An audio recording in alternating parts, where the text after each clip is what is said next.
Hi, this is Alan Perkins from Horns Digest through the Scout Network. Don't forget to check out Horns Digest, where Chip Brown has 25 years of experience covering UT athletics. And also don't forget to follow me on Twitter at Alan Perkins HD. And please check out my YouTube channel as well. If you just type in Alan Perkins HD in the YouTube search bar and scroll down, it should be, my name should come up first for my channel. And don't forget to like, subscribe, and follow. So today's topic is new school versus old school two-point conversion debate between my father and I about just whether or not to go for two in various situations. So the game that we're going to be examining is last year in 2015, the TCU Horned Frogs went to visit Oklahoma in Norman, and both teams were ranked in this game. And so the situation that came up was TCU was down 23-7, and they had just scored a touchdown, and that brought the score to 23-13. Oklahoma was leading 23-13, and Gary Patterson elected to go for two in this situation, and they did not make it. So the score remained 13-23. So the conversation that my father and I had was whether or not Gary Patterson should have kicked the extra point there to bring the score to 14-23,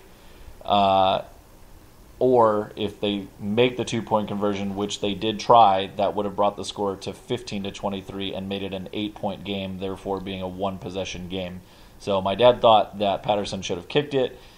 I would have been okay with either decision. I understand Patterson's decision to go for two, but I don't think it's crazy to kick the extra point there. So I'm going to go ahead and let my dad talk a little bit about what he thought about that situation. Well, I think that if I had been him, I would have gone ahead and kicked the point, because the point is almost a gimme. I mean, it's as close to a sure thing as you can get in football, and the odds are 99 out of 100 that they are going to make the extra point if they kick it. Right, and I did forget to say that this was in the second quarter, by the way, so there's still lots of time left in the game. Right, and so if they kick the point, then they're only down by 9. Because it's only the second quarter and this is the second touchdown that they've made, they should have felt very confident about the fact that they were going to make other touchdowns during the game. If they kick the point, then they're only down by 9, so the next touchdown that they make and they kick that point, then it's 23-21, and then at that point, all they need to do is get a field goal to go ahead. A field goal puts them ahead. So I just think that since the extra point is a gimme, by kicking the point, I just think, why not just go for the sure thing as opposed to doing the running the point. If you run the point and you fail, well, then you come away with just 6 points instead of 7. And in addition to that strategy that he was trying to follow about running the point to get 8 right there and then make another touchdown and running the point again to get another 8 means that you're going to try to do two improbable things right in a row. It's very hard to run the point. You get one shot at it and that's it.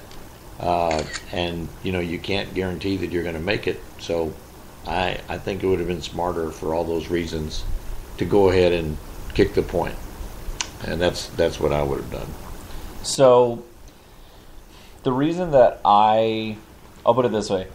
If I had to pick, if I was him and you're just forcing me to make a decision, I would definitely have, I wouldn't have definitely, but I understand the idea to kick it and the philosophy behind kicking the point there, and I can't really argue that position vehemently to go for it, but I will say that I think what was going through Patterson's head in this situation was that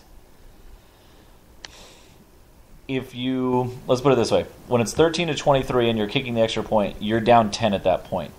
If you kick it and you make the extra point, you're down 9. So you're still down 2 possessions at 9 points. So that's 14-23. That's right. If you miss the extra point or you fail on a 2-point conversion try, you're down 10 you're down two Still possessions. Still 2 possessions. There. Yeah. If you but then you're only those 2 possessions. You're only tying it as opposed to going ahead. Right. Anyway, go ahead. Right. If you make the 2-point conversion, then you're down 8. You're down 23-15, and you have an opportunity to make up ground. Instead of having to score twice, you're only going to have to score once. Yeah. So I think that's the logic behind it, because then you're only down 8, so you're going to have to score another touchdown and score a 2-point conversion. But the reason why it's bad, some of the things you already touched on, Dad, was A, if you cut it to 14-23, you could score a touchdown, extra point, field goal. You go up, that's 10 points. You have a lead.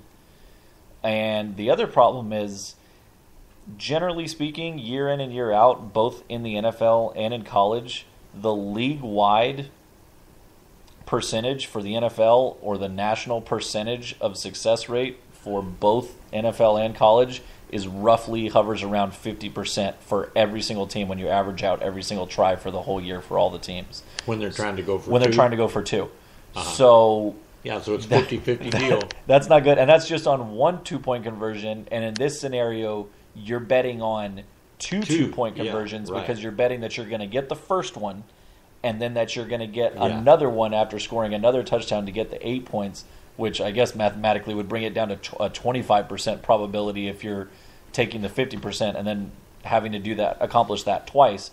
The odds that that's going to happen two times. Each time it would be 50-50. Each time it would be 50%, but the odds that you're going to be successful for both is definitely less than 50%. So they're individual situations on their own, but they're highly unlikely. And then what are the stats for extra points when you kick it? I know that it's around 99%, somewhere around really there. High. With the changes in the NFL this year, or in a couple years ago with them moving the extra point back, it's a little bit worse, but the college game is not affected by that because they're still kicking it from the 3. So it's basically a gimme versus a 50-50 deal. Well, for only a 1-point difference. Yeah. Let me see if there was anything else. Well, and of course the proof's in the pudding in this one, because they did fail to make the point. You know, TCU failed to make the point on the case you're talking about. Right. And then at the end of the game, when TCU had been way behind, they came all the way back. They score with just a very little time left. About a minute left off the top of my head. And all they had to do was kick the point, tie it up, and probably the game is going into overtime. And it was an overtime when TCU had all of the momentum going for them. I mean, if that game goes 5 minutes longer, TCU is going to win the game. Yeah. But instead, TCU made a big comeback. They were down by 2 possessions. Yeah, and they came back and they basically would have tied it up if they kicked the point and then go into overtime. They would have won the overtime. I'm convinced of that because Oklahoma was really flat. They were beat, and TCU should have won the game. But they went for it, and, of course, they didn't make it, and so they lose the game. And so that's at least 2 times that he went for it in that game and missed both times. So. Well, and not only that, but if we follow my dad's logic, if they kick the extra point and make it 14-23, and then everything else plays out like it normally did, which was just field goals and touchdowns through the rest of the game, then they would have already been tied at the end. You're tied 30-30 instead of down 29-30, and you're kicking an extra point to win. Yeah. So kick the point. That's the old school way of doing it. Let me see if there was anything else that I wanted to say about that. Well, and then the other thing was later at the end of the game when Patterson decided to go for 2 when he was down 29-30, and like I said, there was about roughly a minute left. He could have kicked it to tie it.